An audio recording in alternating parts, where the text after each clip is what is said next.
The opinions that you may hear us express, expressly or otherwise, over the public's airways, is in no way to represent the opinions expressed or otherwise by our management, producers, sponsors, or various members of their staffs or their families or few friends. Nor should these views express the opinions of the broadcasters, the disc jockeys, the salesmen, the program and music directors, and their secretaries and girlfriends and wives and their staff. Unless, of course, we are willing to assume that we can assume the responsibility that their opinions will not influence anyone else's opinions. Or their family and friends. And staff. Well, that makes sense. Got it. Just about as much sense as what happened last night. What happened last night? The government came back. Oh.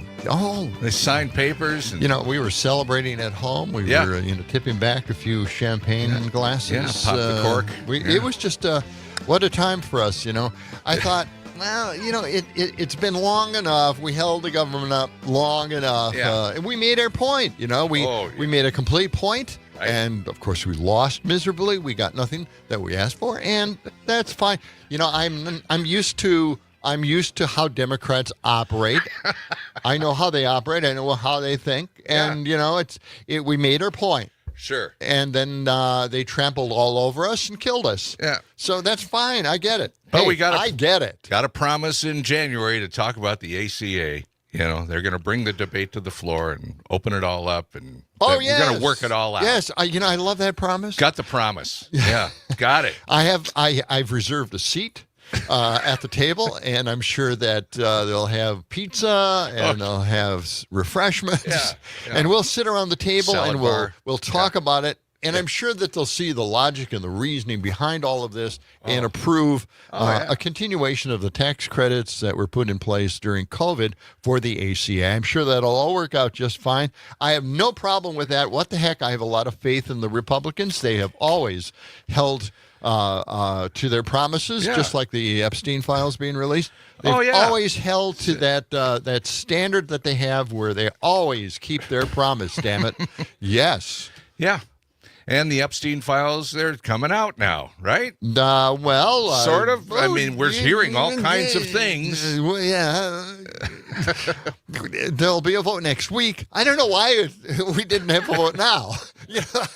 Is there a procedure in the House that where they have to wait? Everything's like 3 or 4 or procedure. 5, 6, 7 They days, a week, gotta get it something on the like that. list. Let it kind of all settle down. All settle down. Now, let me ask. We're early in the month here. This is only the 13th. Yeah. So if they wait a week or until Monday or Tuesday, that election in I don't know what state it is, but where a Republican is going to be elected in probably because it's a pretty sure red district, it'll cancel out the vote of releasing these Epstein files. You're kidding. I haven't heard that. But that's we all thought that's what they were waiting for. That would be the first week in December. That election will take place and then cancel out the vote of Grijalva. So anyway, that is one of those things that, but that won't happen, I think, because it's next week. And they promised to at least, take a vote on it. And I'm sure that that won't happen either. Well, Politico is reporting that the Epstein files vote is happening next week, according to Mike Johnson. There you go. So you heard it's it in there. print, boy. I mean, it's there. There it is. He's there. It's another one of those promises. He's promised it. Yeah. So I'm sure it'll happen. They'll come up with an excuse to put it off. Believe me. But Adelita Grijalva, has now been sworn in. Yep. And she went right over and signed up on that discharge petition or whatever it is. Right away. Yeah, right away. Yep. And so they got the needed votes. Now they have to the promissory votes. Now they'll just have to vote, set it in stone, and then release all the Epstein files. All of them. A few of them were already released. Yeah, a lot of stuff's coming out. Already. Where have those files been? If they just released a few of the files, why didn't they do it before? What is this? What's going on? Do I not understand government? I don't think I do. You don't. No, you don't. Because Trump's in charge of everything now. It's all on him. He signs off on every little thing. Every tiny little thing. Nobody else has power. Tomorrow, we'll, there's a story here, you heard it, where we might have a shortage of pasta. A tariff has been put on Italian pasta. So I know, that's sad. No, we'll have that story tomorrow. More details on it, I'm sure. Pasta is one of my favorite things. What are we going to do without pasta? I don't know. Well, what's your guys' favorite pasta noodle? You guys have a favorite pasta noodle? Not really. I don't know. There's a survey this morning, by the way. Yeah, that'll be the next poll question. Yeah, okay. We can work on that. Now, weren't we talking about that at one time? Bronze. They press pasta through bronze. Oh, yeah. In order to keep the surface kind of rough to hold bronze? the sauce. Or brass? Now, I said brass originally, but brass is kind of bronze. shiny. It's bronze, I believe. Hey, I got a few tips here. Yeah, do you? Yeah, I mean, if you're one of those people that like to brew a lot of coffee in the morning, first thing. Right. I found out that anything over 8 cups, you use a basket. Anything under 8 cups, you use the funnel. Okay? Why? Why would that matter? The concentration of water and how it hits the coffee, how long it lasts on the coffee, and pulls that flavor out, that's important because a basket allows for more soak time and you have more grounds to soak. Where did you find this out? What caused this to be an issue in your household? Well, I mean, I want the best coffee I can possibly make. I grind my own beans each and every day. So here's the thing. My point here is that if you have a basket brewer and you're making over 8 cups, then I have advice for you because you probably run into this.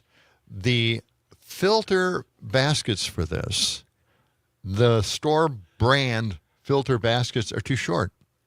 And when the water drips in and it soaks in a little bit, it bubbles up. Okay. It expands and it goes over the top of the filter, and then the grounds get into your coffee pot. Oh, that's sad. And it jams up sometimes the spout at the bottom. But you're drinking more than 8 cups of coffee? Is that what I'm hearing? Is that how you found this out?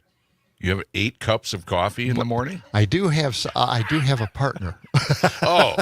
I have somebody else who helps me with that. Oh, your wife drinks some coffee. We drink the whole damn pot, yes. Okay. But anyway, the point here is that there are filters out there that you have to buy that have higher sides on it, and that is the Bunn coffee filters for baskets. That is the basket filter to get. They're higher. They have higher sides, and the grounds don't get over the top. So. And now, here's that man with a nose for news, Mr. Know-It-All. He's the guy you ought to call. He's really on the ball. John Peterson. Mr. Know-It-All.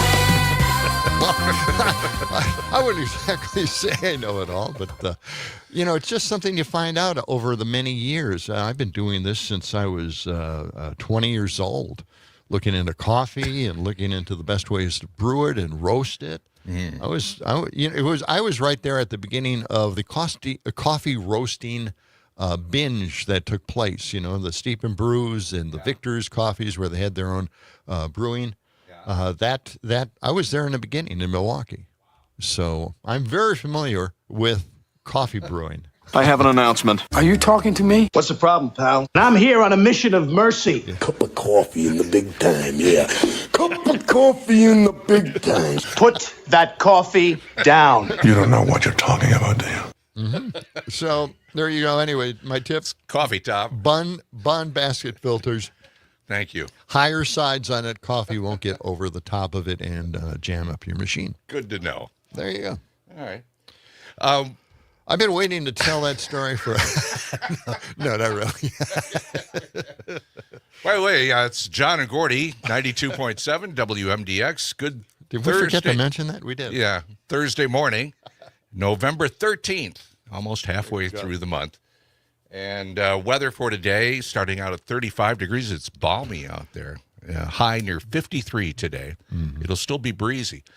Tim Slecker actually is not going to be with us this morning. No. Normally he's with us on Thursday mornings, but not today. But Jim Santel will be in later, former U.S. attorney, talking about whatever legal stuff is going on. Oh, my God. Well, I'm sure it's hard there's to keep a track. lot to keep track of. But he does keep track of it for us.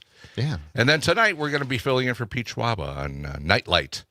And got a bunch of guests lined up for that. Oh, yeah. Right? Yeah, well, we got tons of guests. Yeah. Our first guest will be Scott Dickers, who started The Onion here in Madison. Actually bought The Onion in the early stages and invested in it and became very popular. Became a network and still is a network. And they're still around. They're still allowing subscriptions, as a matter of fact. You can get it in the mail each and every month. Yeah. And he's got a new book about the onion. Yes. And we'll be finding out about that. Yeah. So he narrates it. Mm-hmm. What, on Kindle or whatever? I mean, Audible? Yeah, in Audible. Yeah. Great. So I listened to just a part of it just to see if they mentions John and Gordy. Yeah, because we were instrumental in the launch of The Onion. Well, we did our part, right? We did. We had him on our radio show back then, and we will tout. And the cable show. We'll tout our contributions to him, and I know that Scott will say, I forgot about that. Yeah. Could you just add that in your Audible version? Right. You can edit that right back in there. Yeah, why not? Okay. Well, we started Onion News. That's what we started on WMAD out in St. Clair. And you're saying he stole the idea from us? And no, he's probably very familiar with it. I just want credit for it. Oh, can't we get a little press here and there? Okay. It's not a big deal. It really isn't. Yes, it is. You've been carrying that around for decades. Well, we actually started the Onion. Oh, we did. We let him on the show. And then we turned it into pirate radio with Jay Rath. So it's a long, long time ago. Let it go. Just let it go. It's important, I mean, history has to be recorded in all its grand detail. Yeah, exactly. And if our name isn't in there, I'm really pissed. Well, get ready. Wow. Okay. Yeah, I'm setting myself up for disappointment here. You are. What? What's happened is that the U.S. Commerce. What happened here? Oh, that's probably me. That's me. Is that your computer? You That's me. started talking to us. Yeah. One of the videos went off on its own. I turned the volume down. Okay. All right. That's good. Anything else? Yeah, we got so much stuff to get to, and it's almost, kind of a blessing. We'll get to Idiocracy. We've got so many stories backed up here, so it's kind of a good thing. We'll get a lot of stories out there. We'll get to that. And we'll continue to whine about the vote last night. And we got to mention Dominic Lee. And now here, John and Gordy's producer. He's not uptight, in fact, he couldn't be losing. He's taking your calls, he's a busy guy, you see. The Italian stallion, it's Dominic Lee. Wow. Oh, man. Good morning, Dominic. Thank you so much. Yeah, he is taking your calls. 608-879-8255.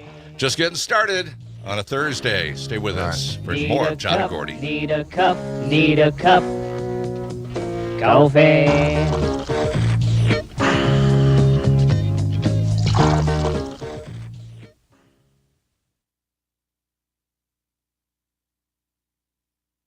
Read past the headline. This portion of the John and Gordy Show is brought to you by Verlo Mattress. Each mattress is made to order right here in Madison. Your comfort changes, so your foundation should be adjustable. Prepare for the best sleep you've ever had.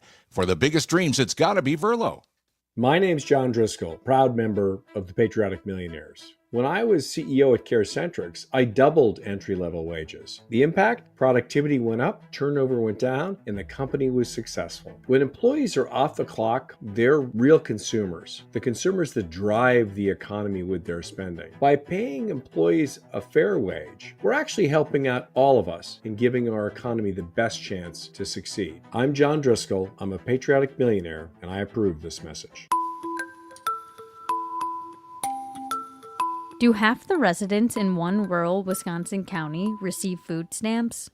Yes. About 46% of Menominee County's 4,300 residents received SNAP food aid in April, among the highest rates in the state. In March 2024, the percentage was 51%. The county is home to the Menominee Tribal Nation, and nearly 80% of residents are American Indian.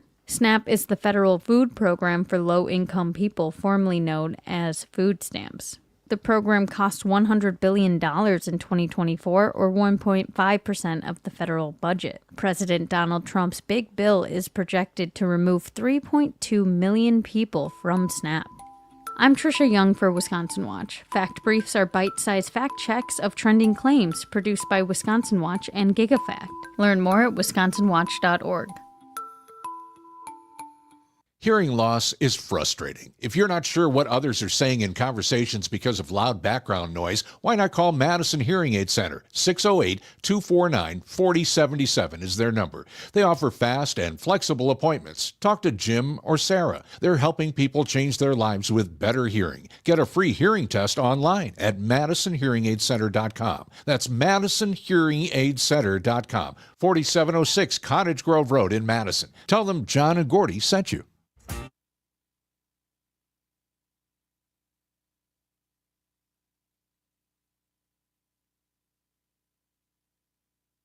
You can ask me what's trending. What's trending? You can ask me what's trending. What's trending? WMDX 92.7. It's John and Gordy in the morning, and Dominic Lee. Great little theme for you there, Dominic. I appreciate that. Thank you, guys. Yeah, Thank you. Sure. It is 6:23. Weather for today. WMDX weather. Could you hear that? I think. How did that work? I can hear it. Was that loud? Louder? That was intense, I guess. Somebody said to turn it up a little bit, so I wanted to test it out. Wow. That blow out the speakers in there. We're good in here. Blow out my ears. Sorry. I didn't expect that. All right. Well, now we know. Okay. Weather for today, high near 53.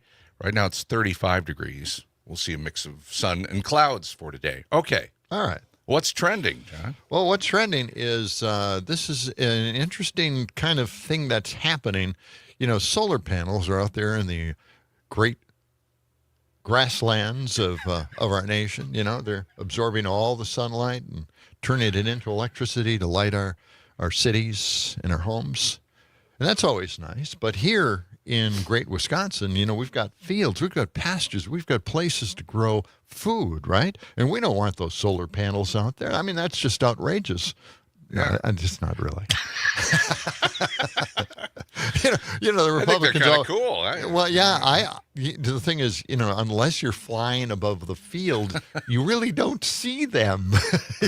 you don't notice the panels out in these large acreages. Yeah. So anyway, what's happened is you have to kind of have an undergrowth underneath these panels, and they've figured out a way to control that undergrowth, grass and whatever it is, maybe even some certain kinds of grasses that are beneficial to some animals that you can raise on these farms. So now they're thinking, well, we have the grass, we've got sheep that go out there and eat this grass.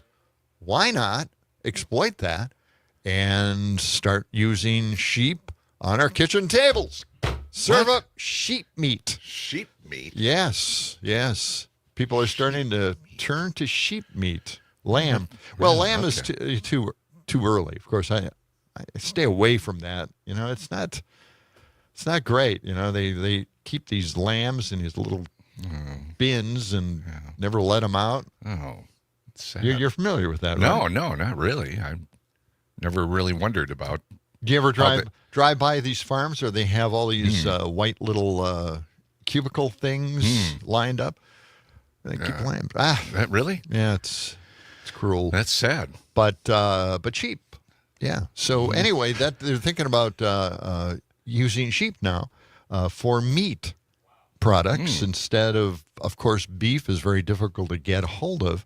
So they're thinking, let's start tapping into that big crop of lambs going out there underneath the solar panels. Okay. They're getting fat, too fat. So we've got to start eating them. We start. Would you eat sheep or lambs and mutton?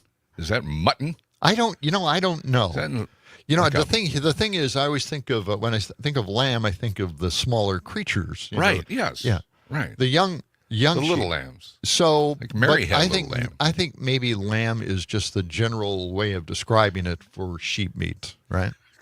I don't know. Where's Pam Yankee when we need her? Come on. We should call her up. I don't know everything. Wait a minute. I thought you were Mr. Know-It-All. Well, so did I. Now I'm finding out. You don't know everything. I'm finding out the hard way in front of everybody. I've embarrassed myself. They said, yes, mutton is the meat from a mature sheep. Oh, it is? Yes, a mature sheep. Yep.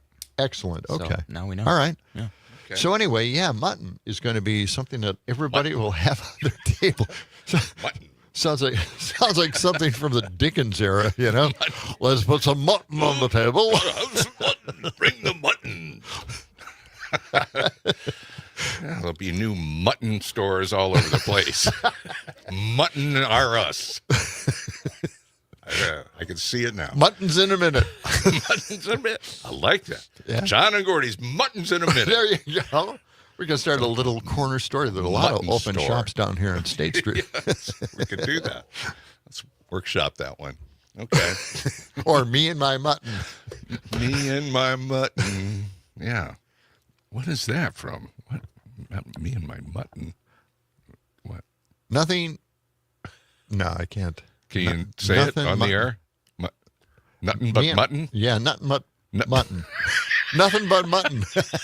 That would be the shot. Nothing but mutton. I think we're getting somewhere with this thing. See, you just shoot it around the table a while. Really come up with some creative thinking. No, not really. Well, mutton is trending now. We keep mentioning it enough. It'll start showing up in Google and everything. That's right. Well, it'll show up on our AI summary of the program for this hour. All right. Wait a second. Catherine's on the phone here. Uh-oh. Damn. What do we do? Hang on. Catherine Lake.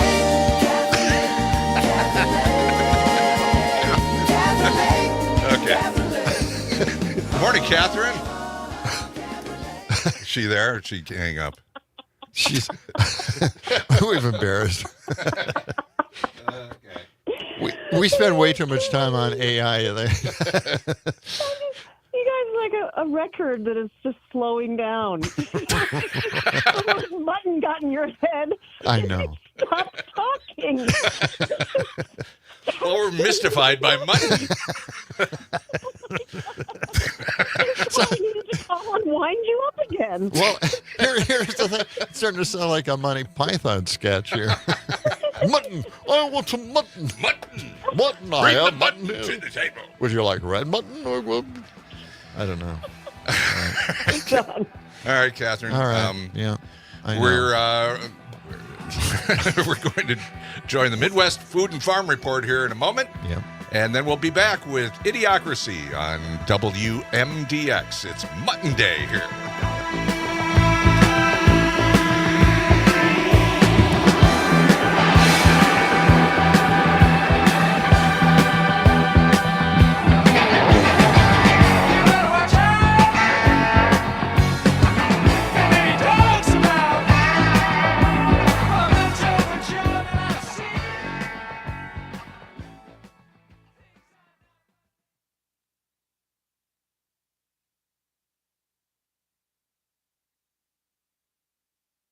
So do opinions. WMDX, guiding Madison through life's most predictable surprises. All right, if the federal government's going back to work, that means USDA will be able to release meaningful market information to traders. I'm Pam Yankee, starting you off before the opening bell on a Thursday morning. Quick look at what's happening in agribusiness news. One critical component for dairy producers, the cold storage report. Zach Bowers, dairy analyst with Everag in Chicago, says that'll give us a clear indication on whether or not holiday buying is on track. You know, we're in the thick of holiday demand right now, so we want to see that these, cold storage numbers are drawing down in hopefully a major way, right? I mean, from flying in the dark, what rumors we hear out there is holiday demand is good, holiday demand is strong. That's one of the reasons we've seen cheese push towards 180 over the last week. Now we're obviously getting close to being near the end. So really what we want to keep our eyes on now is, hey, holiday demand is probably starting to slow down. Now it's promotion season, right? Zach Bauer, dairy analyst with Everag. Dairy had a tough time again yesterday in Chicago. We'll take a look at those numbers and overnight trade next. Next on our Corn Hall of Fame tour, Pioneer brand Power Core Enlist corn. Ooh, look at all the trophies. Yes, Power Core Enlist beats competitors with a 7.7 bushel per acre yield advantage. 3 distinct modes of pest control action and unsurpassed herbicide flexibility mean above ground pests and weeds can't win. But what if they try? They wouldn't dare. Plant the 100th season of Pioneer. .com/powerup. You'll want to book this adventure with me and holiday vacations. We're headed to London, Wales, and the Lake District, March 22nd through the 31st. Starting in London with a guided city tour, on to the Churchill War Rooms. We'll continue with immersive visits to Ludlow Farm Shop and Lower Drayton Farm. Then relive the legacy of the Fab Four at the Beatles Story Museum. Finishing up with a tour of Quarry Bank Mill. Find details at holidayvacations.com. Keyword Pam to request a brochure, watch a travel show, and book this tour. On Wednesday, barrel cheese dropped another 3 cents to $1.64.5. 40-pound block cheese down 8, $1.55 1/4. AA butter stood still at $1.50 a pound. This morning, the December Class 3 milk that goes into cheese is down 4, $16.58. January was down 33 last night, $15.95 a hundredweight. In overnight electronic trade, December corn this morning is unchanged at $4.35. March corn unchanged at $4.48. January soybeans are up 6 at $11.39. July wheat currently down 3 at $5.72 a bushel. So just a quick snapshot on where the numbers stand rolling into a Thursday trade session. Hey, don't forget, download our free Midwest Farm Report app, available on both Apple and Android. Go to your Play Store and download today. I'm Pam Yankee. From the capital to your kitchen table, Madison's biggest stories live right here on 92.7 WMDX. We have a couple of really nice days coming up here today. Mostly sunny. We'll be in the mid-50s here by this afternoon. Tonight, mostly clear. We'll drop into the 30s. Tomorrow, another nice sunny day with a light breeze and a high in the upper 50s to low 60s. I'm meteorologist Sean Cable. Temperature now 30.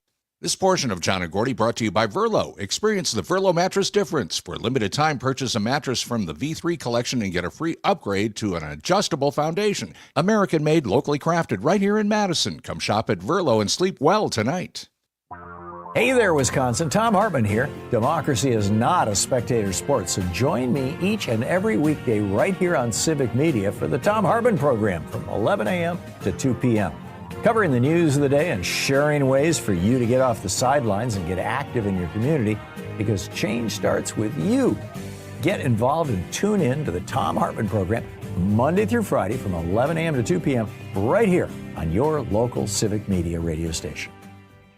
Listen, retirement is the long game. We can't play about our future or our finances. Let's put ourselves in the right position. Start building your retirement plan at thisispretirement.org. Brought to you by AARP and the Ad Council. Maggie Dawn. At 4:30, I'm joined by Urban Milwaukee's Jeremy Janine. We review the city of Milwaukee's budget and what it portends.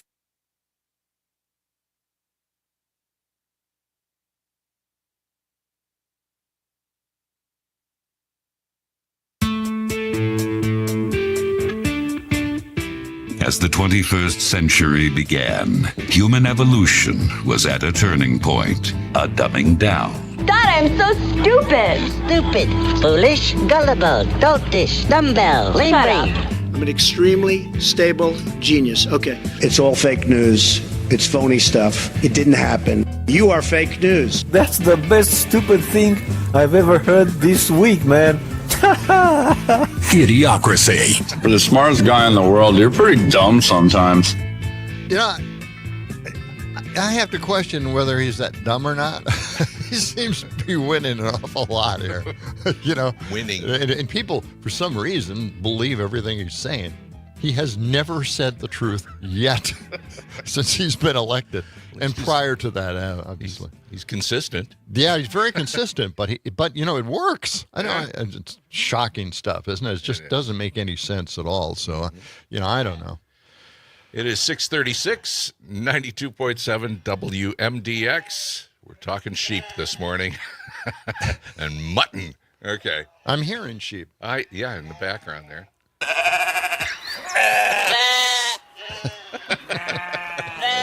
Let's just keep that going the whole show. Well, we're talking about sheep grazing underneath the solar panels and suddenly becoming a popular meat item for those who want to have mutton, the older version of lamb. Okay. Right? And we've been inundated with a few texts here. Sheep from Pink Floyd is something we might want to get to and find out if they actually say sheep in the song. I kind of doubt it. A lot of times they don't. Right. And Steve Monthorpe nailed it. Euros are made of lamb. Yes. The meat in euros. There you go. It's lamb meat. Yes.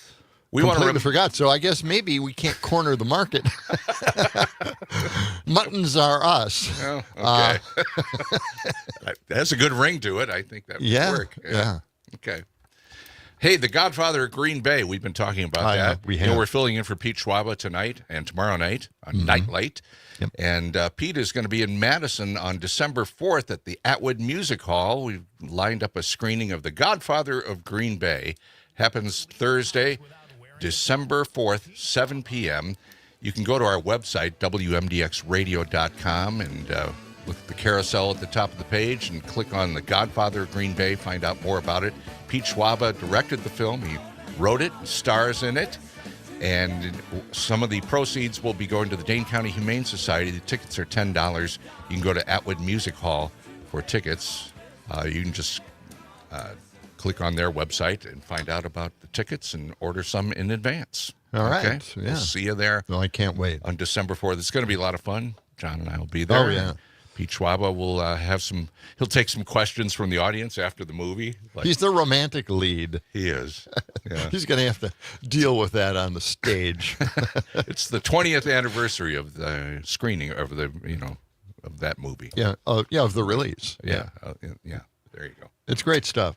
Okay, Idiocracy, right? Yeah, here we go. We're in the thick of things here. Boy, are we Okay, ever. we're still really angry here on the show, and we'll have that deep-seated anger throughout the program. About the shutdown? For the, how the Democrats folded completely and got nothing. Like a house of cards and a windstorm. And a promise. And a promise it'll be debated later on. Of course, we've heard their debate side. Promises. They're going to have high-risk pools and health savings accounts. And going back to the way it was before the ACA, when, of course, we had 48 million people uninsured. Yeah. Let's go back to that time. That worked real well. Yeah, for some reason, no one ever brings that up with Ron Johnson. All right. But anyway, let's get to Trump lying again. Okay? This is journalist Ed Krasenstein. He posted this, and I think he's talking about, I don't know what he's talking about, but he's always saying that he has high approval ratings. Well, let's check it out. It's Cut 64, and this is Trump claiming again on Veterans Day of all day. He doesn't really stick to the subject matter, right? He just goes off and starts talking about something else, and this is him talking about something else. Let's listen. What did he just say? A 92% approval rating. We took that up from 38% from a certain previous administration that we won't mention. Maybe 92% of Epstein supporters support you. Maybe 92% of women think you're gross. Maybe 92% of the world hates you. Or maybe you're just completely delusional. Well, that's delusional, I think. That's Ed Crescentine. All right. Anyway, let's get to our other story. You know, we've got a lot of stories here. Maybe we should just turn the teletype on. Oh, sure. We can do that. And see if we can't crank out more stories. Okay. Let's get to the fake electors, all right? All right. Well, they were rescued, of course. Ed Martin drafted the pardon for the fake electors. He was pardoning himself. No surprise there. He made it preemptive and general, covering all United States citizens for conduct relating to efforts to expose voting fraud and vulnerabilities in the 2020 presidential election, which there weren't any. So, so because of their incredibly important work, they needed a pardon. Okay, so this is cut 61. Cut 61. Let's listen to cut 61. Jeffrey Epstein, confidant and convicted sex trafficker, is currently serving a 20-year sentence at a minimum security prison camp in Texas, where she was transferred after an interview. Wait, that's not. I think it's cut 69. Let me. Okay, 69. Okay. All right. You've worked on these pardons. Can you tell us about the pardon?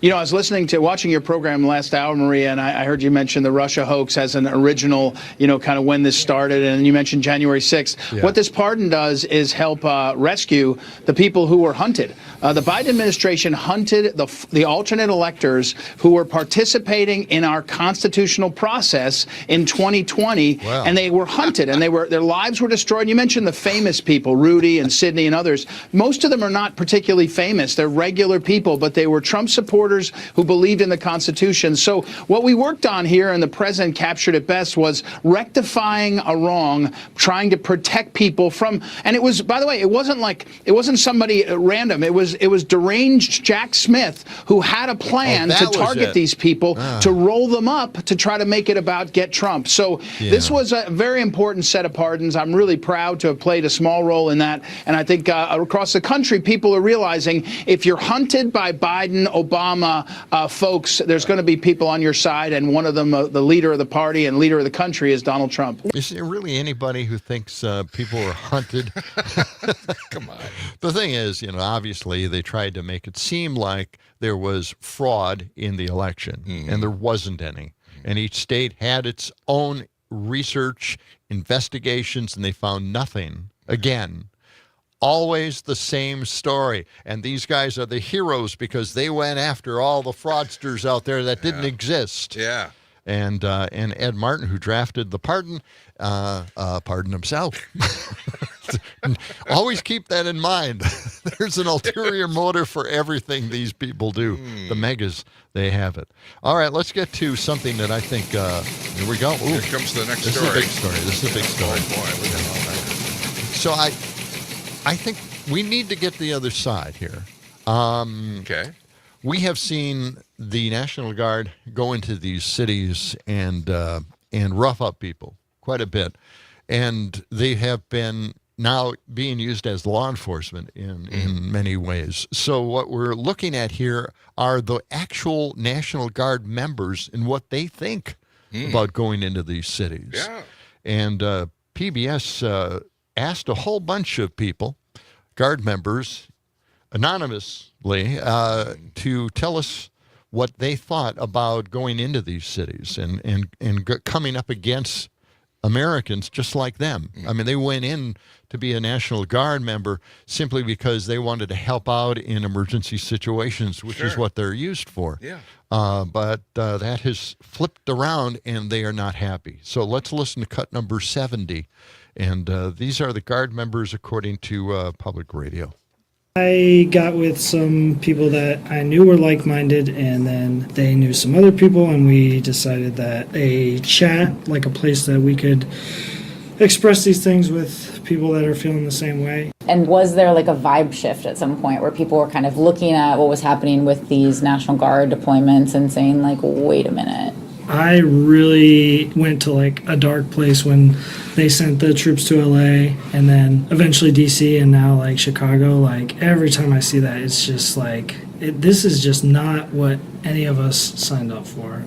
And I just wonder like, who's going to stand up to this, But instead, we have DC come across our desk like, anybody want to go to this? And no one raises their hand. Well, what exactly are we going to be doing? Like, are we going to have leave? And those answers aren't very clear. We were concerned. We asked the question. We got a kind of a poo-poo, I will say. And for me, it's just, I don't let them off the hook. People who don't see people in uniform every day, you send 50 of them out to walk their street, it's going to send a message, even if they're not doing anything. It's so unbelievable sometimes that we have to get assurance. Is this really happening? I would get out if I could. The only reason I want to finish my current contract is just because I feel like there's weight to what I do and say right now, and I just want to use that to do some good. If for some reason this became so unbearable that I was like, I have to get out of the military, then you are a cog in a machine. So I get taken out, someone else is just going to be put in. I like the idea that I can make a difference within my 6 feet. And if there's enough of us in a military organization, I think that's enough to make a bigger difference than what we realize. So to be clear, not every engagement I've ever done, every deployment I ever have been on, I've agreed with, but that's what the apolitical military is, right? You go when you're asked and you're called when it's legal and lawful. But right now, how I'm feeling, lots of therapy has taken me to the point where at least I can be okay if I have to say goodbye. Wow. That sucks. And the things on my mind are, what is my line that I won't cross? What am I prepared to give up? Is this tarnishing my service? Is it undoing everything I thought I was fighting for? Because I spent a lot of time being really proud of my military career and my service, just to watch it possibly go up in flames. I know what my line is. Wow. I am a cog, right? Like, somebody else can replace me. So that's why I'm sitting here. I'm okay if I have to go, if I'm asked to go. I have a way. But right now, I gotta stay and do the good I can because the person behind me might not. Because if the moment that we stop asking the questions, then everything falls on their face. There's troops all across the military with their own kind of feelings, reasons for do I or don't I, So I hope that those people can all connect. Yep. Wow. I mean, hearing the other side, it's refreshing and very sad and very troubling, at least for that one individual. Yeah. Seeing the whole career that she put into the National Guard go up in flames. Yeah. And, going into cities and trying to provide some law enforcement and, arrest people or whatever they're doing. Sub sandwiches thrown at you. Yeah.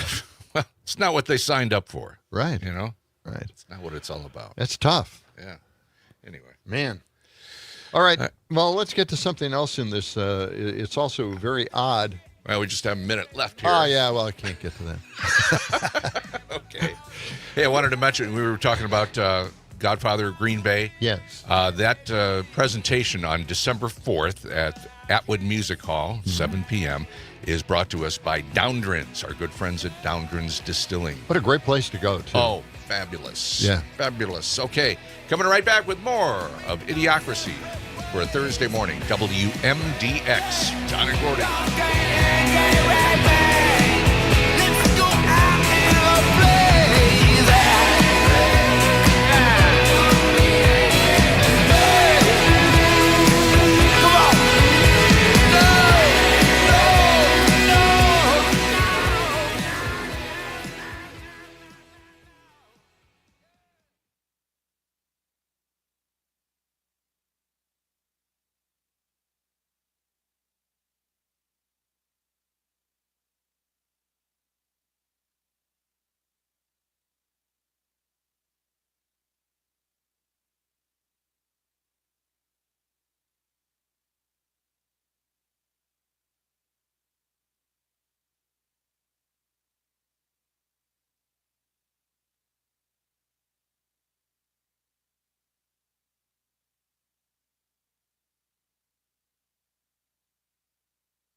WMDX 92.7, John and Gordy in the morning. Check out the Civic Media app, choose our station, and then text us or voice note us or give us a call.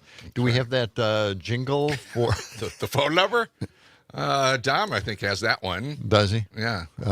I shouldn't have asked for it, I suppose. Oh. John and Gordy are waiting for you to call. Yes, we're waiting. Lines are open so you can call right now.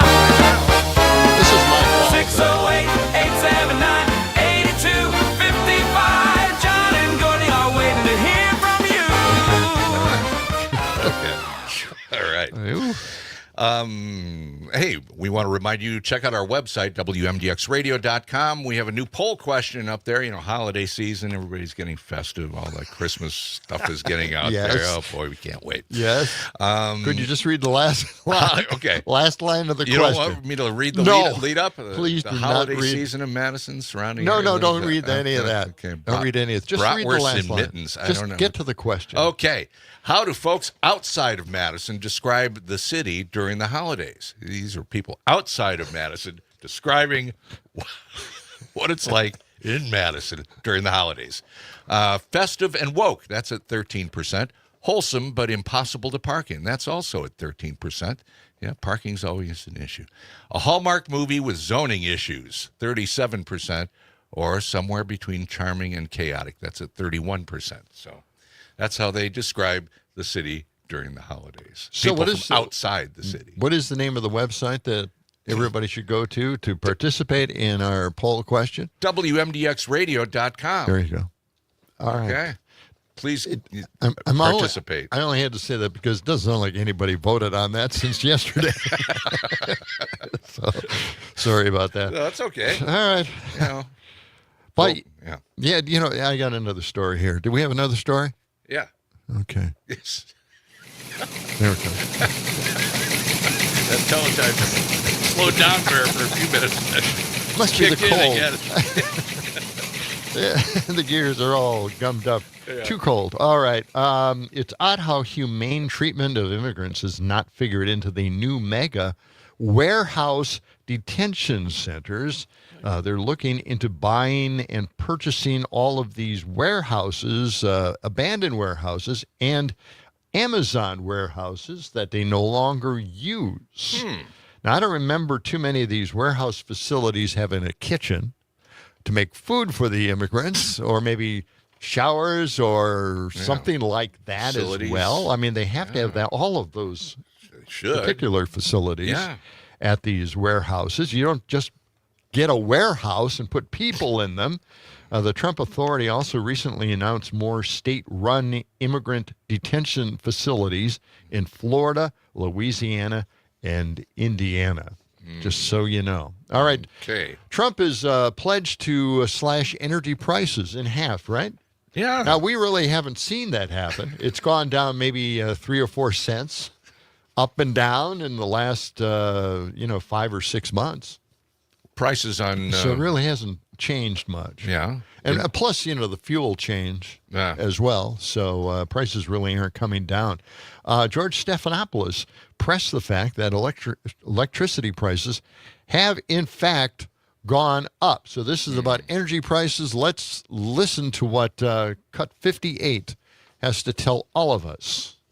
The president says, he just had posted this morning that there's almost no inflation. The consumer price index is higher than it was in the beginning of the year. Electricity rates are rising. So are prices for coffee, beef, vegetables, televisions. And it's not just me. It's not just economists who are saying that. Your own Republican members of Congress are saying that, including Marjorie Taylor Greene. Let's look. I go to the grocery store myself. Grocery prices remain high. Energy prices are high. My electricity bills are higher here in Washington, D.C. at my apartment, and they're also higher at my house in Rome, Georgia, higher than they were a year ago. So affordability is a problem.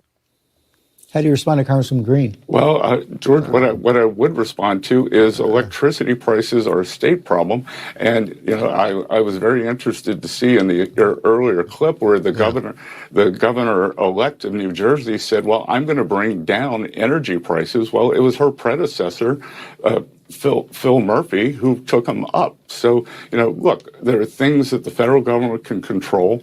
Local electricity prices are not one of them, but energy prices, gasoline prices are way down. And, we are doing what we can every day. I think we are on a very good path to bringing prices down. No, you aren't. Prices aren't coming down, and they're going up because the Trump administration moved away from solar and wind. So a lot of these communities had to fire up their old coal plants and gas-fired plants as well. Right. So cheap energy is going away.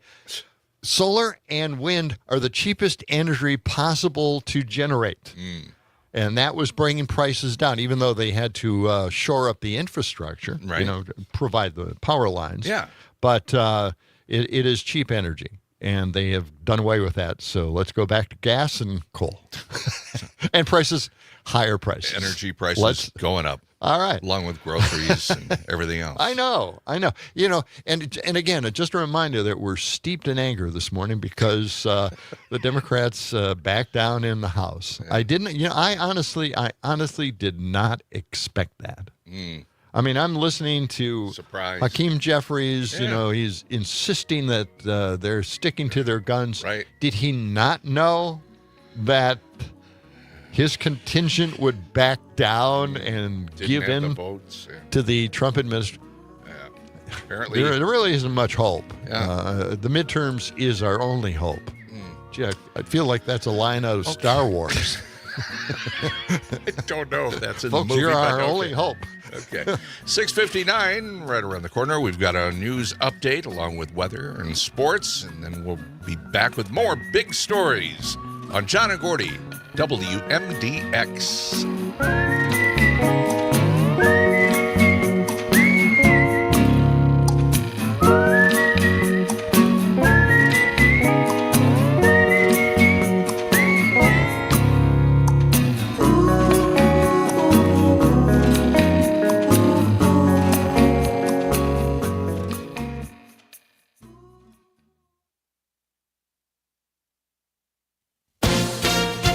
ABC News, I'm Sherry Preston. With the stroke of President Trump's pen, the longest government shutdown in U.S. history is over. However, the pain will linger for many, says ABC's Rachel Scott. Hundreds of thousands of federal workers are being asked to return to work.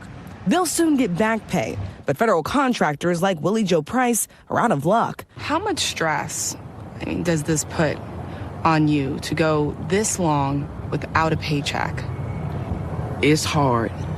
In the process, during this shutdown, my car broke down. She's a cafeteria worker at the Library of Congress and has not been paid in more than 40 days. More of the 20,000 Epstein documents released by the House Oversight Committee are coming to light. Among them, emails exchanging between Epstein and had in 2015 and 2016 with friends, attorneys, and reporters about the prospect of a Donald Trump presidency. A vote on releasing all the files now expected next week in the House. This is ABC News. Local news, real voices, and conversations that count. That's Madison. And that's 92.7 WMDX. For 92.7 WMDX News, I'm Savannah Tomei Olson. Madison officially has a budget for 2026, but there was some last-minute drama to get there. 3 alders proposed defunding the Office of the Independent Police Monitor. The office has struggled to get off the ground, as has the Police Civilian Oversight Board. They were both designed to provide civilian oversight to the police department and handle complaints. Most recently, former independent monitor Robin Copley resigned, citing severe health issues, stalling work for that office again. Last year, during the budget process, city leaders questioned the office's success. The mayor even suggested axing it altogether. Now, Alder Isidore Knox Jr. proposed defunding the Office of the Independent Monitor and moving the $400,000 budget to help pay for body cameras for Madison police. As we know, there's been a history of ineffectiveness with this office, the OIM, and the supporting commission. And I know this because I've served on this commission for 2 years, and I served along with the current chair, Maya Pearson. Pearson defended the Police Civilian Oversight Board, saying it can take a lot of time to get these processes up and running. You're asking an office and a board of civilians who are volunteering their time to work with an office from scratch to create this mechanism to support the community. Ultimately, that move to defund the Office of the Independent Monitor and the Police Civilian Oversight Board failed in a 3-17 vote. Alders passed the 2026 city budget to the tune of $453 million. It includes money to go toward the new men's homeless shelter, staff at the Imagination Center, and 9 new paramedics. I'm Savannah Tomei Olson, 92.7 WMDX News. The Bucks lose in Charlotte. Hi, I'm Mike Clemens with sports. The Milwaukee Bucks losing last night on the road to the Hornets, 111-100. That snapped a 3-game losing streak for the Hornets. NFL, Packers center Elton Jenkins to undergo surgery for ligament damage and a fractured fibula, suffered Monday against the Eagles. Will he be back this season? Unfortunately, I'd say it's highly unlikely. It's a shame because he's one of our real leaders on our team. Head coach Matt LaFleur says Sean Ryan will take over at center. The Packers play the Giants in New York Sunday, where Jameis Winston has been named the starting quarterback. What do you want fans to know about you? I want fans to know that I'm going to do my best. You know, obviously I'm going to have fun, but I'm going to execute, have a surgical execution, and just play ball, man. Like, this is something I've been doing since I've been 4 years old. And I just get to do it in the greatest city in the world. I'm going to be saying it with my son. It's the greatest city in the world. Yeah, that's a Hamilton reference if y'all don't know. That's Giants quarterback Jameis Winston. With sports, I'm Mike Clemens. Parallel parking in Madison? Impossible. Finding real conversation on the radio? Probable. With 92.7 WMDX. We have a couple of really nice days coming up here today. Mostly sunny. We'll be in the mid-50s here by this afternoon. Tonight, mostly clear. We'll drop into the 30s. Tomorrow, another nice sunny day with a light breeze and a high in the upper 50s to low 60s. I'm meteorologist Sean Cable. Currently, it's 28.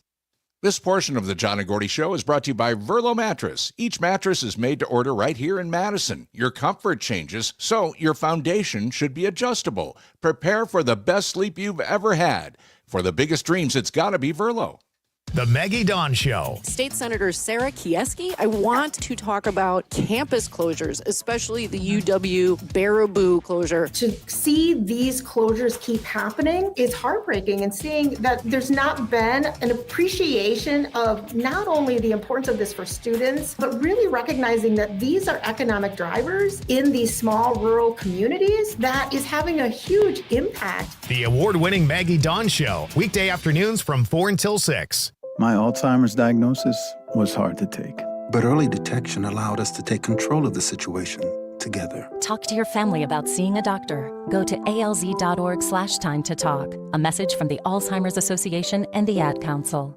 Pete Schwaba. On the next Nightlight, John and Gordy from the WMDX Morning Show are staying up late to fill in for me, Pete Schwaba, and bring their own brand of fun. They are going to light it up. Nightlight with Pete Schwaba. Weeknights from 6 till 8.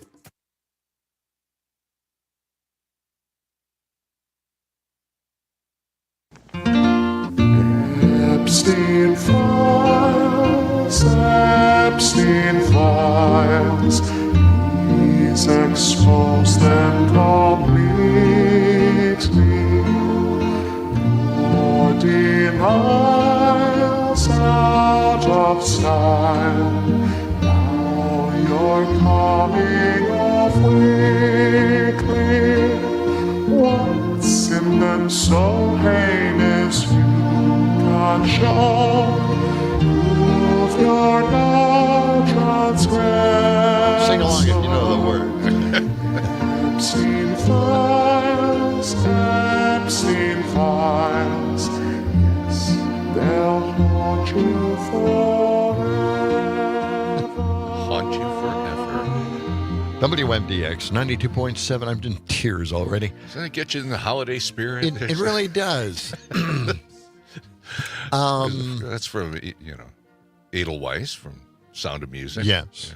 Yeah. Yes. Very poignant part of the film. Anyway, yeah. Kind Epstein Files. Kind of destroyed that song. Well, the Epstein Files, they're coming out now. Well, more leaks. Well, we'll see. There's a vote next week. I don't know why it didn't just happen immediately and release them all. Of course, some of the Democrats are spreading some of the files around. where have they held onto these? Why didn't they spread them earlier? Right? I mean, one says that Trump spent hours with one victim. Yes. And that's not good, right? I mean, it doesn't bode well for Trump's, I don't know, excuses that he never even knew Epstein. And Michael Wolff, the guy that wrote that Fire and Fury book, he's letting out a lot of information. Yes, he's letting a lot of stuff out there. Yeah. We should just put it all out there. Well. And what happened to reading the names? The victims put together a list of names of people who victimized them. So I don't know what happened to that either. All right. Anyway, Trump says that the Dems are selectively releasing the files, which, does that change anything? I don't know. Takes it out of context. I'm not quite sure what he's saying with that. The Financial Times said this. Jeffrey Epstein said that Donald Trump spent hours at my house with a woman later identified as a victim of sex trafficking, according to the emails that raised fresh questions about the relationship between the late pedophile and the U.S. president. That's never good. And somebody posted headlines. This is kind of in contradiction to their fight against human trafficking, right? Yeah. It says here, revealed, Trump administration retreats on combating human trafficking and child exploitation. That's odd. State Department office combating human trafficking faces cuts, former leader says. Trump administration pulls back on work combating human trafficking. Along a topic of the GOP, Trump administration cuts resources for agencies fighting human trafficking and slavery. Wow. So why would they do all those all of a sudden, cutbacks? something is different or has changed? All right, now let's get to Caroline Leavitt, spokesperson for Trump. Boy, I don't know. Where did they find her? She is an amazing thing. I think she looks a lot like the Megan AI creation robot, the movie Megan. Yeah. So, honestly, she looks just like that android. Anyway, this is her talking about what's going on. It's truly a manufactured hoax. Let's listen. And it just shows how this is truly a manufactured hoax by the Democrat Party. For now, they're talking about it all of a sudden because President Trump is in the Oval Office. But when Joe Biden was sitting in there, the Democrats never brought this up. This wasn't an issue that they cared about because they actually don't care about the victims in these cases. They care about trying to score political points against President Trump, as we have, of course, seen with this government shutdown. Okay, so if we're trying to score political points, there must be something to it, right? What are they afraid of? Yeah. What are they afraid of? Now, the Democrats didn't have to bring it up because Trump was bringing it up all the time and threatening to release those files, thinking that the Democrats were on that list. Yeah. So we're going to release those day one. Right. They brought it up. Yes. We did not have to bring it up. Okay, just to set the record straight. Get this. In Wisconsin here, the Wisconsin GOP had a problem. Well, here, let's listen to, this is State Representative Lee Snodgrass. She is criticizing Republican lawmakers for removing an amendment urging Congress to release the Epstein files. They didn't want to get on board. They didn't want to say, hey, come on, Congress, release these files. Let's listen to what Lee Snodgrass had to say. Jeffrey Epstein trafficked, raped, victimized, and harmed children and women, and rich and powerful and influential people knew it and covered it up. These women deserve justice, and I simply can't imagine that there's a person in this room who would vote against a resolution to pressure our congressional representatives to finally release those files. Astonishingly, we're seeing here that Republicans in Congress would rather shut down the government than reveal the truth. They would rather protect the president and their wealthy friends than provide some measure of justice and redemption. We all just voted unanimously to increase penalties for human trafficking and extend the statute of limitations. You simply cannot vote for that and then vote down this amendment. That is a level of duplicitousness that you simply cannot justify to your constituents. Either you're with children and women who have been victims of trafficking and sexual assault, or you are against them. So shout it here from the floor. release the Epstein files. There you go. That's wow. Wisconsin State Representative Lee Snodgrass. Good for her. Yeah, she really laid into him. They're coming down hard on trafficking, but don't release the Epstein files. Right. Well, yeah, because all right. Yeah. All right. I'm kind of gotten the message there. Hey, Mark, let's hear what you have to say this morning. Good morning, Mark. Go ahead. Yeah, I mean, I got back from a walk with the dog. And the fact that it took 2.5 miles to get him to finally do his business. Thanks for that report. I know. But it is just this clown that was talking, trying to protect the fake electors, bringing up all this stuff about, bringing up the Russia thing, and saying, oh, there was all this fraud in the election, and these poor fake electors. Yeah. I mean, they committed fraud. I mean, the ones from Wisconsin actually signed a document. Yes, we know we did wrong. We violated the law. And including a guy that's still on a commission with Spindell. Yeah, I mean, he shouldn't be there. But I mean, what happens when they get Jack Smith out there and tell him to testify, and he brings up the information that Russia was no hoax. That Donald Trump actually, for the love of God, he actually came out and said, Russia, if you're listening, get me the Hillary Clinton. I know. Yes. I know. We made a big deal about that. He asked them for their assistance, and they claim that, well, there's nothing. Oh, nothing to see here. It's just all a hoax. Well, any honest man would not say something like that. It's just beyond me. I mean, it's tough to remain FCC compliant, and I know. It is just well spitting tax time, because these guys, every single one of them should be in jail. I know. The fake electors should be in jail. Well, Mark, I mean, rest assured that I'm working and trying to get the S word said on this program. And what gets me, we can say guano, we can say manure, we can say everything else, and all the S word is just the forming the old Anglo-Saxon word for it. That's exactly right. See, we should listen to Mark on this thing. He's got the historical context right there. Good job. Thanks, guys. Okay. Hey, thanks, Mark. I appreciate that. Yeah. Okay. Johnson says, he's part of the fake electors thing. And he gets a chance now to sue the government $50,000 or something like that. He says he has got no plans whatsoever to sue the government. He says, if I did sue, it would only be for the purpose of using the courts to expose the corrupt weaponization of federal law enforcement by Biden and Obama administrations. Right. Obama? Yeah. He said it shouldn't be necessary to sue. Now, of course, they got the phone records of all those people that essentially were planning on the fake electors.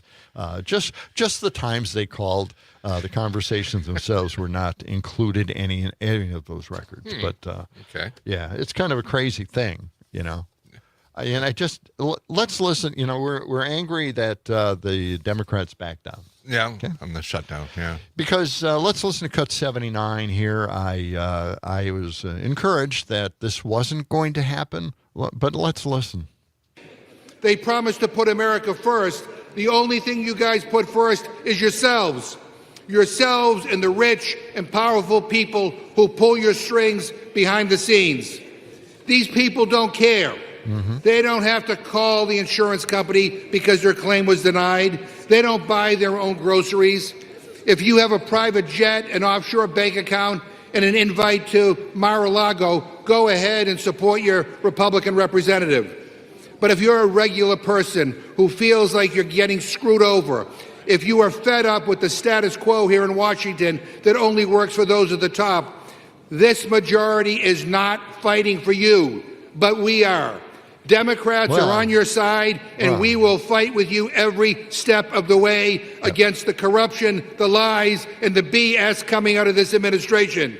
And we won't back this so-called deal. Yeah. It's not a real solution, and it is certainly not a clean CR. Yeah, there you go. So I was encouraged by that. But that didn't last long. Let's listen to Cut 76 here real quick. This is Mikey Sherrill. At this time, I'd like to yield 1.5 minutes to the gentlewoman from New Jersey, the next governor of New Jersey, Ms. Sherrill. The gentlelady from New Jersey is recognized for 1.5 minutes. Mr. Speaker, I rise in opposition to a rule for a bill that does nothing to protect over 450,000 New Jerseyans who will see their health care premiums skyrocket. I took my first oath to the Constitution when I was 18 and went to the Naval Academy. It's an oath to serve, to run toward the fight. And so I ran for Congress after I saw Washington Republicans attacking the Affordable Care Act. Mm-hmm. I promised I would take on the status quo. I would fight the big fights, because that's what people expect of their leaders.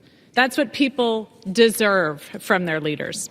Do not let this body become a ceremonial red stamp from an administration that takes food away from children and rips away health care. 30 seconds. Gentlelady's given another 30 seconds. That rips health care away from people and takes food away from children. To the country, stand strong. As we say in the Navy, don't give up the ship. Thank you, and I yield back. There you go. Mm-hmm. Don't give up the ship. Exactly. Yep. Well, we all went down with that ship. Apparently so. Damn it. Damn it. What happened? Oh, I don't know what happened. I just don't get it. It just makes you really upset and angry. Yes. All right. Well, hey, coming up in about 15 minutes, we'll be checking in with former U.S. Attorney Jim Santel. We heard from Doug in St. Francis. There's a reason why the Epstein files haven't been released yet. Yeah. The Epstein files were going to be released in a box set, and they still have. They're still trying to come up with the cover. Still working on the cover on that. The cover art's not working out for them. Yeah, they got to rework that. They might use the Trump picture. Good.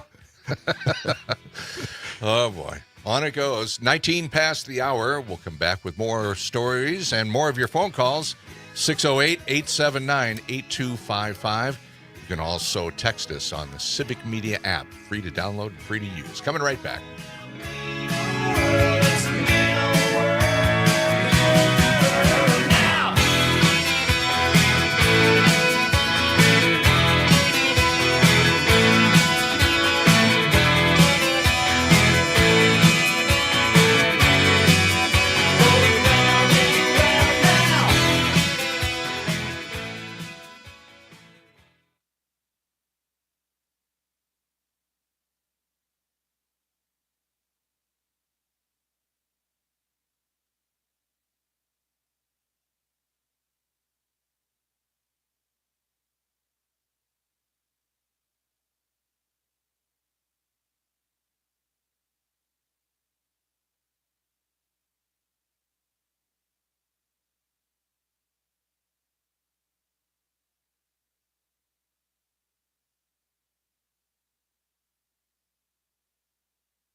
John, remind me not to look over at you.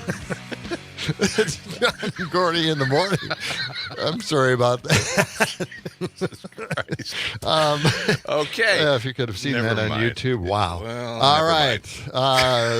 Check us out on the Civic Media app to choose our station, WMDX, and then you can get in on our show. Mm-hmm. We want to hear from you. We take all points of view here on the program because that's what it's all about. Mm-hmm. You know, we want to hear what the MAGAs are thinking. We want to hear people who support our point of view on this. We want to commiserate. We want somebody to please help us, please. Yeah, okay. 608-879-8255. We've got such a big disappointment. The Democrats, please. Hey, CJ's on the line. Well, let's see what he's got. All right. Yeah, what do you got there, CJ? Don't rub it in. Don't rub it in that we gave up. Yeah. Oh, of course, you guys would never do that if it was on the other foot. No, we wouldn't. We'd never have done that. I've been a victim of that before. Have you? You just recall the last midterm or the last elections that just happened? I think you did a little rubbing yourself. We did. But, yes. You know, wasn't that 44 days of, I guess, For Nothing by Tammy Baldwin and Chuck Schumer and the rest of the Democrats? 44 days of pain and suffering inflicted for absolutely nothing by the Democrats. But wouldn't you also be able to blame the Republicans because they're the other side of that? It's a 50-50 thing. They didn't fold. Every time a clean PR. But they didn't. First time it's ever happened. But they knew they knew they had to negotiate with the Democrats to get their votes. So this would have been that one thing to negotiate the tax credits for the Affordable Care Act. There's a bright spot in all of this, and that is when everybody gets to the Affordable Care Act and find out their rates are going right through the roof. I don't think it's going to be a big thing for the Republicans in the midterm elections. Do you? I think he's gone. Oh. I think he might have. Well, I made my point. Okay. All right. Oh, is he there? No. Okay, let's go on to Dick. Yes. Who is on the line. Good morning, Dick. Go ahead. Well, congratulations on the fact that Johnson actually got him to come to work for the first time in how long? Yeah. Well, yeah. You know, right. And being paid for doing nothing the whole time, not like the rest of this country. But real quickly to this little trickle that came out on the Epstein stuff. Mm-hmm. On the one hand, Trump wants to tell you how he's just cognitively the most, brilliant, this and that and the other thing. Then you got thousands of pictures, all kinds of video of him with the guy, and he doesn't know who he is. I don't even know him. Yeah. Right. Yeah. How can that both be true about him? Well, in all the proof, I mean, we have pictures, we have correspondence, we have actually Jeffrey Epstein saying that he is guilty of all of this stuff, and of course, Mike Wolf. Yeah, Michael is Wolf saying, well, you think he maybe should just hang himself and go out there and admit all this stuff? But real quick too on they just kicked the can down the road till the end of January. Am I correct? Yes. And they're all patting themselves on the back over that. Yeah, that's true. I know it. That's true. Wow. Yeah, we got to go through all this again. And everybody's going to have higher premiums to pay on the Affordable Care Act. They're locked into it. I mean, they've got to sign up by the 14th or 15th of December. So, I mean, it's locked in. And by that time, it's too late. And those rates are going to be high. I don't think they're going to be able to change them retroactively if they agree to those tax credits, which they never will agree to. We're not suckers. Well, I guess maybe we are. They allowed this to happen in the House. So let's go back to the phones. Trace is on the line from Portage this morning. Go ahead, Trace. Good morning. Good morning, fellas. Real quick with healthcare, I've thought this for a long time. If I never have to see another GoFundMe for a kid with brain cancer, or a collection jar at a 7-Eleven checkout stand for a kid that needs some kind of emergency surgery for a terminal illness, That's take it out of my damn taxes. I'm okay with that. Yeah. Right. Yeah. I appreciate that. Thank you, Trace. Trace, that's really important because that's all it takes, really. It comes out of our check. It's a little bit more of an increase on our FICA. It's something that we all should participate in. It brings the prices down for everybody, and we don't have medical bankruptcies anymore. Right. All right, let's get to, let's see here. I got to get to this. All right. Trump called American workers stupid. No, this is cut 78. We got to hear this. We got to get this in. All right. Trump called it, and Laura Ingraham sounded like us, trying to say, hey, you don't want to say that. Let's go with it. There's never going to be a country like what we have right now. And does that the mean Republicans have to talk about it? Laura. And does that mean the H-1B visa thing will not be a big priority for your administration? Because if you want to raise wages for American workers, you can't flood the country with tens of thousands or hundreds of thousands of foreign workers. You also do have to bring in talent. When we have plenty of talented people here. No, you don't. We don't have talented people here? No, you don't have certain talents, and people have to learn. You can't take people off an unemployment line and say, I'm going to put you into a factory where we're going to make missiles, or I'm going to put How did we ever do it before? Well, I'll give you an example. In Georgia, they raided because they wanted illegal immigrants out. They had people from South Korea that made batteries all their lives. Making batteries are very complicated. It's not an easy thing. It's very dangerous. A lot of explosions, a lot of problems. No. They had like 500 or 600 people, early stages, to make batteries and to teach people how to do it.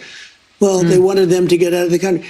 You're going to need that, Laura. I mean, I know you and I disagree on this. You can't just say a country's coming in, going to invest $10 billion to build a plant, and going to take people off an unemployment line who haven't worked in 5 years, and they're going to start making missiles. You can. And, these people are in the unemployment line. Yeah. Hire them. We're coming right back with Jim Santel next.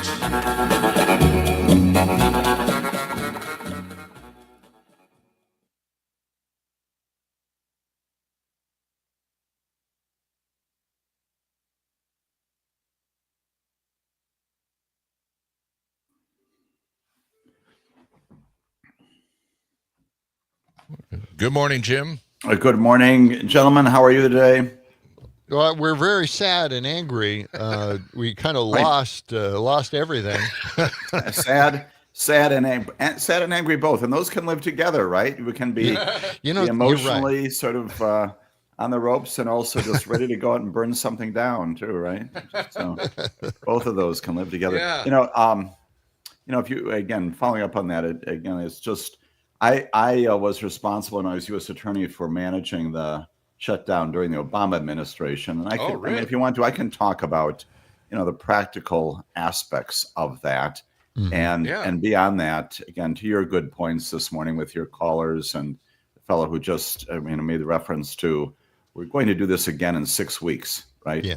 The larger issue here is under what can you imagine being part of any corporation, any not-for-profit group, anything, and the executive director sits down in the board meeting and says, we just didn't get around to putting together a budget this year.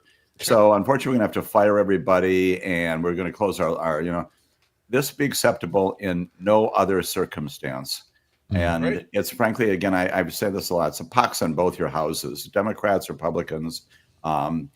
It's one of those times when you finally say, clean house, everybody goes, and you go back and say the singular thing you need to do. Policy debates are great. You need to put together a budget so the American government can continue to be in place, right? It's shocking. And again, I can speak to the specific problems of government management inside a U.S. Attorney's office when you are literally sending people home and the work is not being done. It's unbelievable that, again, we're going to do it again in 6 weeks.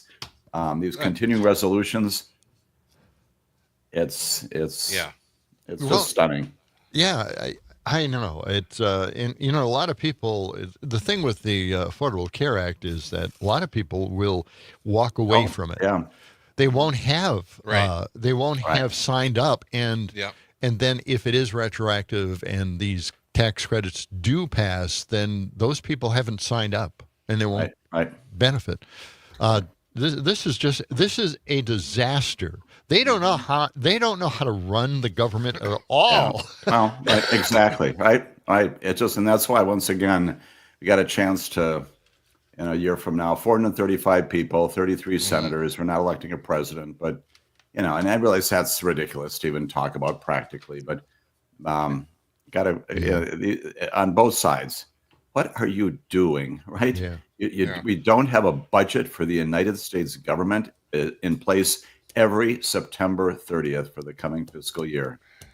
They have to do away with this vote in the first place. This is archaic. Continuing resolutions are crazy. Yeah. So anyway, there's my rant, right? Way too serious. That's good, right? Man. No, it's fine. I do want to. I think I want to start with the Ketanji Brown Jackson decision. Yeah, it's an interesting little story here. Yeah. Yes, that's an interesting story. Let's tell that. Sure. Yep. See, CJ called back, but I know. I think we've said all we need to say to CJ in this one. Yeah, that's what I thought. Yeah, I just can't. It's difficult. I don't know if there's going to be a question after or anything. He had his. You can't get 2 phone calls. It's like a 50-50. Yeah.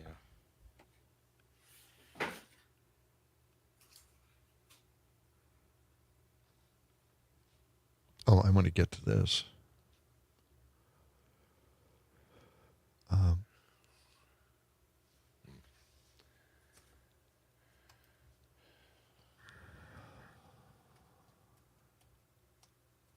All right, 30 seconds.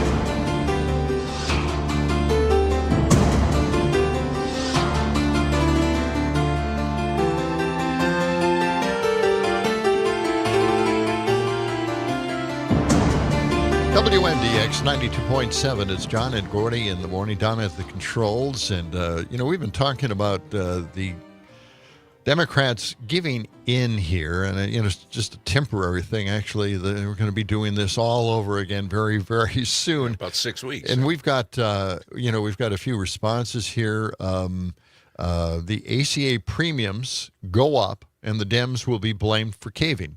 And that is from Carrie out in Tosa.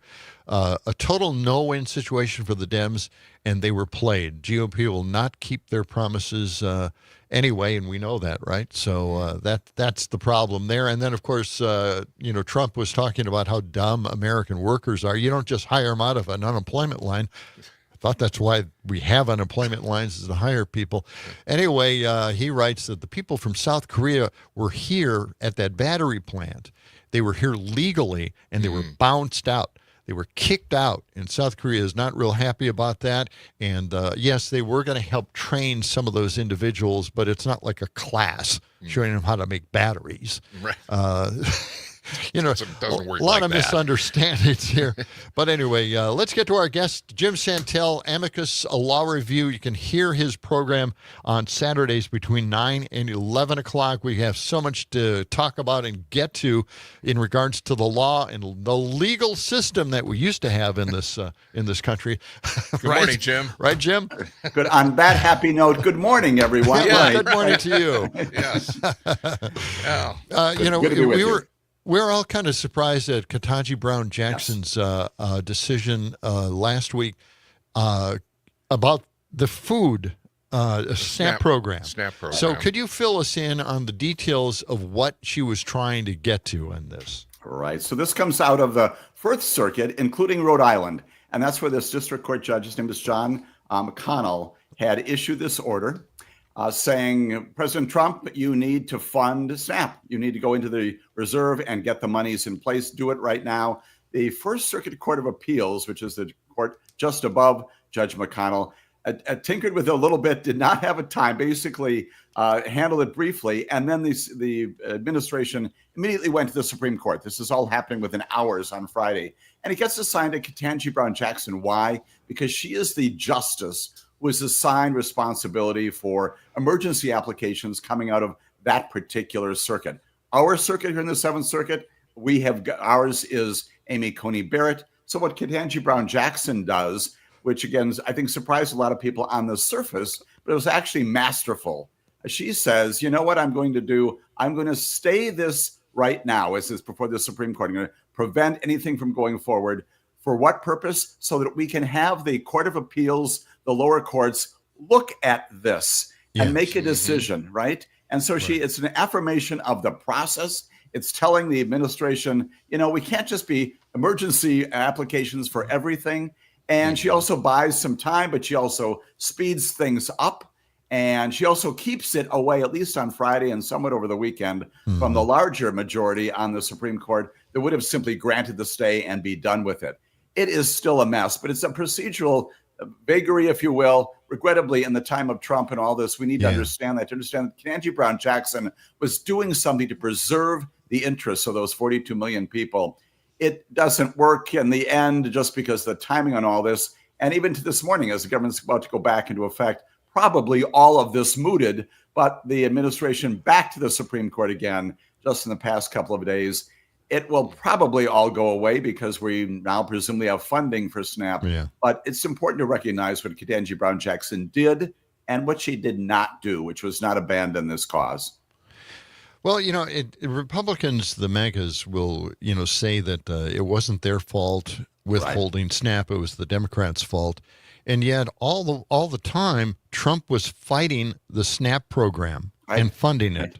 I think that kind of makes it pretty obvious that who's to blame for that. Right. And to that great point, John, though, one of the interesting things, again, you have to keep this up to date on this hour by hour. But even as Ketanji Brown Jackson is sending this back, it's coming back, and it's clear now by, again, as you were just indicating in your prior segments, that, yes, the government's going to reopen and the Democrats have conceded this and we're going to get funding here. Even while that's going on, this administration is still filing pleadings, the Solicitor General, with the Supreme Court saying, don't fund SNAP.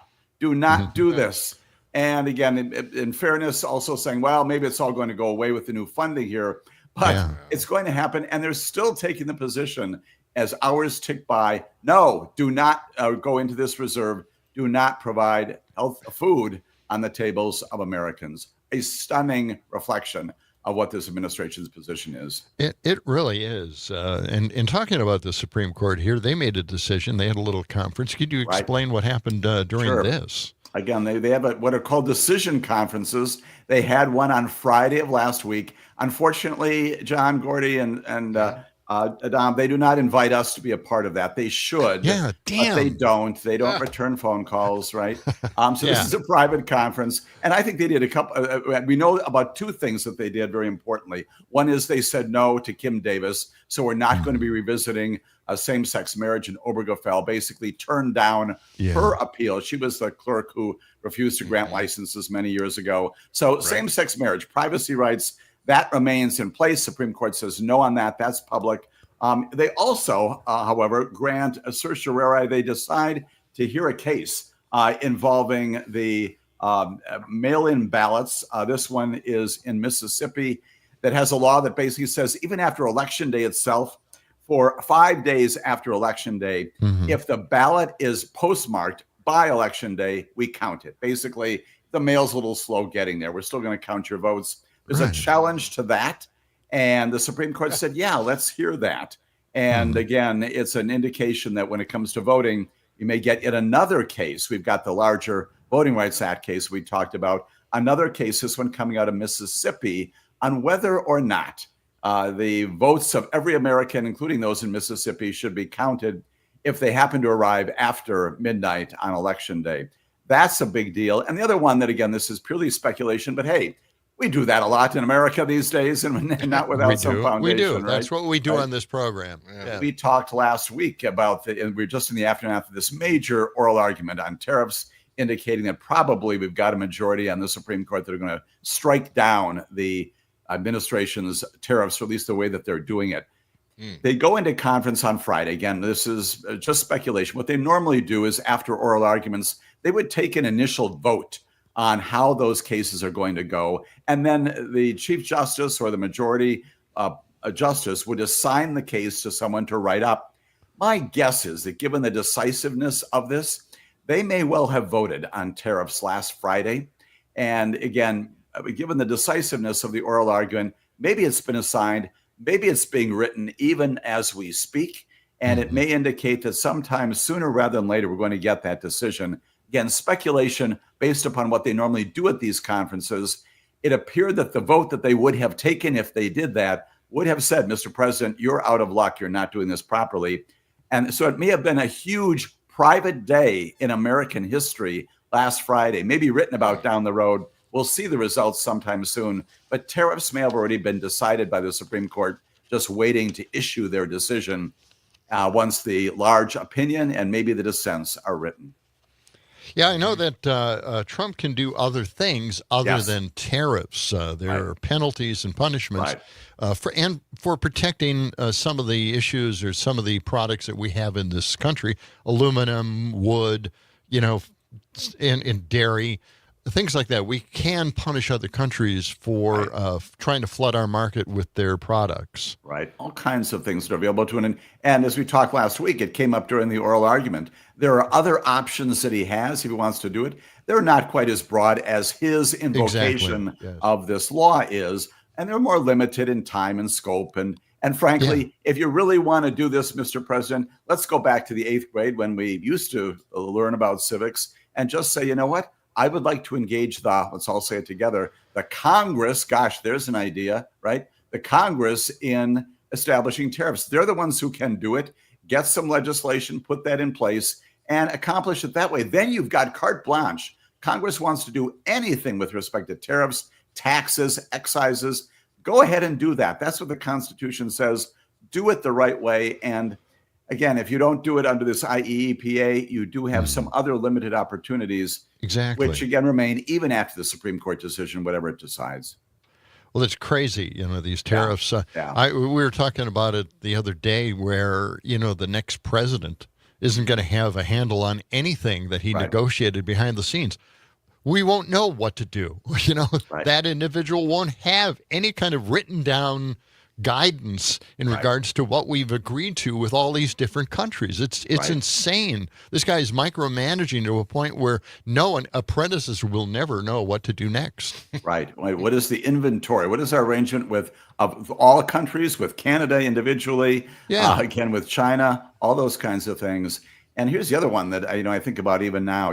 We've got the tea leaves anyway of last Wednesday indicating that maybe this is all going to be found unconstitutional, at least in this way. Suppose you're the finance minister of one of these countries who has suffered these tariffs, and you are now negotiating with the leader of a nation where it's highly likely that the highest court in that nation is going to be invalidating the very thing you're doing right now. What do you do as a foreign minister, a finance minister, a treasury minister? Do you continue to negotiate? Do you continue to say, yes, Mr. President, we'll follow this, we'll put this together? Or do you say, I'm going to look at my watch and see how soon it is before the Supreme Court tells us that all of this is unconstitutional and somehow has to be remedied? The entire situation is untenable in every respect, regardless of whether you like tariffs or not. It is a complete economic mess and legal mess as well. Talking to former U.S. Attorney Jim Santel, host of Amicus, a law review. Jim, looking at some of the other cases here. Before we get to the other cases, we're looking at tariffs, and these countries are also being forced to invest in the U.S. as well. Right. And so, now everything is on hold or has to be on hold. We don't even know what would happen. I told Gordy this a long time ago that they can promise that they're going to invest in it, and they just wait for the next president to come in and never fulfill those promises at all, right? Right, absolutely right. And there appear to be a lot of promises being made about things that are going to happen in the future, right? In America, we're doing that in Capitol Hill as well. Don't worry, we'll take care of it down the road. It also underscores this problem, which we've talked about in many other settings, which is just generally, even if let's assume positively that there's a president, not Donald Trump, after his second term here, if you're again a foreign country and you're saying, gosh, these are 343 million Americans who elected Donald Trump once, had a really bad experience, threw him out of the White House, elected him again. And what are the chances that we can rely upon our former partners, again, Republicans and Democrats alike in the past, where we could at least rely somewhat on the consistency of major issues? Here, once again, you're that foreign minister. Gosh, am I going to throw my lot into the greatest nation on the face of the planet, richest nation that is all over the map and could reelect another Donald Trump in a few years? What is the incentive for consistency in all sorts of things? That's the larger problem, which everyone talks about. Yep. We'll get to Gordy's question. We got to get to a few other items that you have passed along to us. We'll be back with Jim Santel, former U.S. Attorney, on John and Gordy, WMDX, right after this.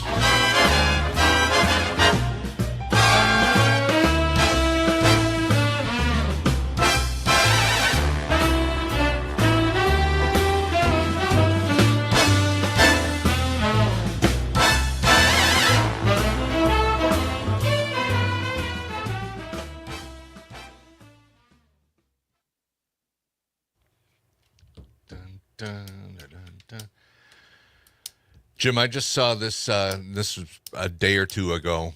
The BBC says Trump asks Supreme Court to overturn E. Jean Carroll verdict. Hasn't what I'm going to ask you is, haven't we? Hasn't this been decided several times? It has, right? Yeah. Just because he's president, he thinks he can just go to the Supreme Court. And we know he's had some good luck, right? And so he's thinking, okay, this is among other judgments, this is the $5 million judgment. It's the defamation one. It is the sexual assault one.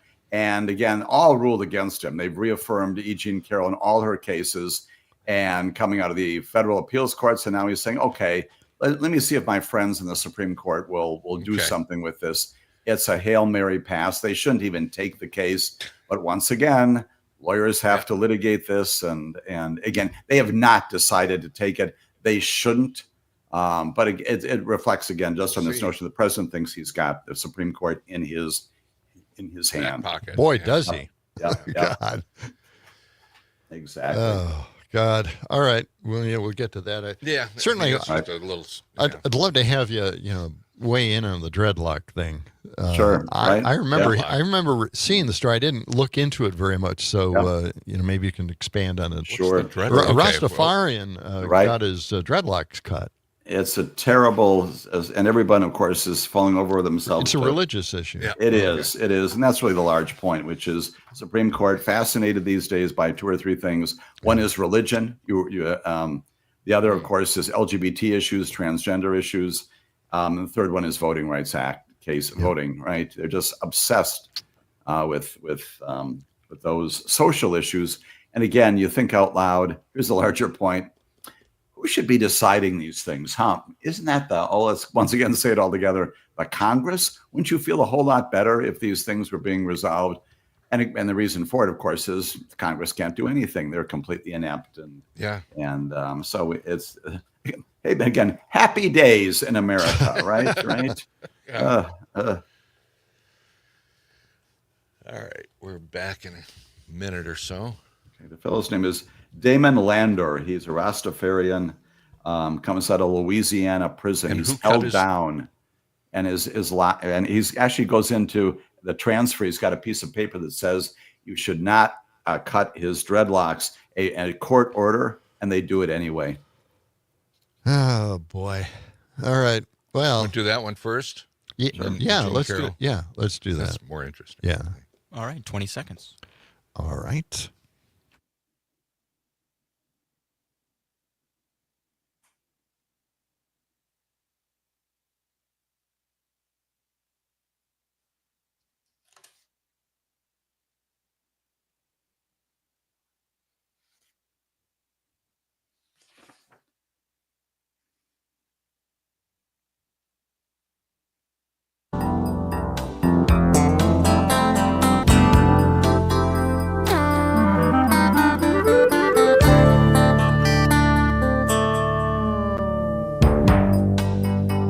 WMDX 92.7, John and Gordy in the morning. Dom is at the controls playing the music, and I just got a text here from Doug on the south side of Milwaukee. Yeah. And he said, how will WMDX pay you guys now that Trump has discontinued pennies?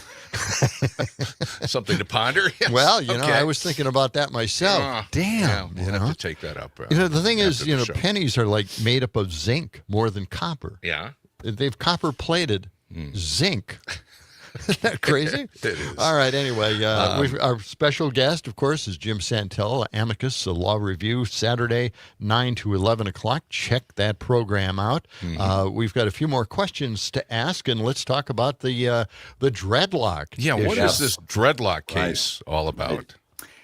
Remember that all these cases revolve around things that happen to individual people or companies, corporations. This fellow's named Damon Landor. He's a Rastafarian. And he grows his dreadlocks out for literally a couple of decades. They're down to his knees almost. He is incarcerated in Louisiana. And when he is transferred from one site to another, he actually has a piece of paper with him. And he hands it to the prison guards and says, this is proof of my religious accommodations that you've got to provide. And this court decision from way back in 2017 says, do not cut his hair. This is a part of his religious liberty even as a prisoner. And they obviously, prisoners have rights too, right? We need to reaffirm that on a regular basis. Well, in Louisiana, they say, what? No. They hold him down. They shave all of his locks off, and he files a lawsuit. And he files a lawsuit under a particular statute. And there are a couple of them out there that talk about these kinds of things. And the question is whether or not this statute under which he brought his lawsuit provides him with relief. And the two things happen in the Supreme Court oral argument on Monday. One is everybody expresses outrage that this happens, horrified by the notion that anybody would do this to him, and condemns the corrections officers for doing it. But along the way, they also look at the statute itself. And again, at least the conservatives look at this and say that there was a lack of notice, get this, to the states that their employees could be on the hook to pay for violations of federal religious protections. Because there's no notice on this, probably Mr. Landor is going to be told, you do not have the right to sue under this. Needless to say, the three so-called liberals have a very different view of this and say, no, if you're violating the constitutional law, you're violating, frankly, the First Amendment, freedom of religion, you can recover. It's a statutory argument. It's a constitutional argument. And it looks as if the Supreme Court at some point is going to tell Mr. Landor, who's now begun to regrow his locks. He was photographed outside the Supreme Court. They're now down to his shoulders again. He has been released since that time. But they're probably going to tell him, you're out of luck. Sorry, can't file a lawsuit under this particular statute. Wow. Yeah. Okay. Well, that sounds like a bad outcome. Right? Yeah, it does. Disappointing. And especially in a time when we have no bad outcomes in America, right? They're all good outcomes. Well, yes, I know. Right? We don't like bad news every once in a while. Right. Now, here's another case, Jim, that maybe not a super big headline, but Trump is asking the Supreme Court to overturn the E. Jean Carroll verdict. Yes. I thought this was all decided months ago, couple of years ago, right? Didn't we all think that, right? Yes. But apparently we're wrong. And again, this is E. Jean Carroll. She is the journalist. She's written books and columns, that kind of thing. You may recall well, she alleges way back in the mid-1990s, Donald Trump raped her when she was at the Bergdorf Goodman store in Manhattan. And again, what happens is that she writes about this. He defames her while he's in the White House. His first term says, she's not my type, offensive things like that. Says this never happened. So she files a lawsuit and comes in and out of this in the federal courts. There are actually a couple of different jury verdicts. This is a $5 million jury verdict. This one has been upheld by the Court of Appeals. Again, to your good point, Gordy, we thought this was all done, and the point was just, okay, Donald Trump, now you got to pay off on these judgments, millions of dollars for E. Jean Carroll. But what does he do? He says, I'm going to seek review by my justices, the ones that he put on the court, at least 3 of them. And so he's filed a petition for review. They should not take this. This should not. There's nothing major in this case. It's aside from the fact it involves our president. It's publicly notorious and horrific, but there's nothing legally that needs to be resolved here. They should simply say, no, Mr. President, we're not taking this case. It should go away. And the lower court decisions against Donald Trump, civil judgments, millions of dollars for defaming her, should stay in place. Mm-hmm. You know, there was a time when the Republicans were against taking everything to court. Yes. They accused the Democrats of doing that, and not using the legislative system of government, instead going to courts and having them make the decisions. And they always complained about it.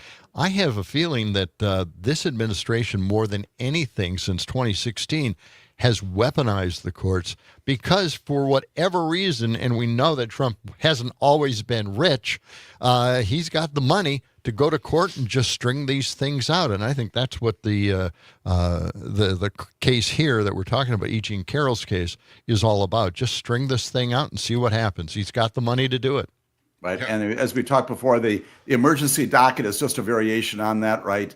Robbing the lower courts of their capacity to resolve cases, enter judgments. Let's run to the court and see if they will kind of stop these things from happening. 23 cases like that as well. The shadow docket, which we talked about.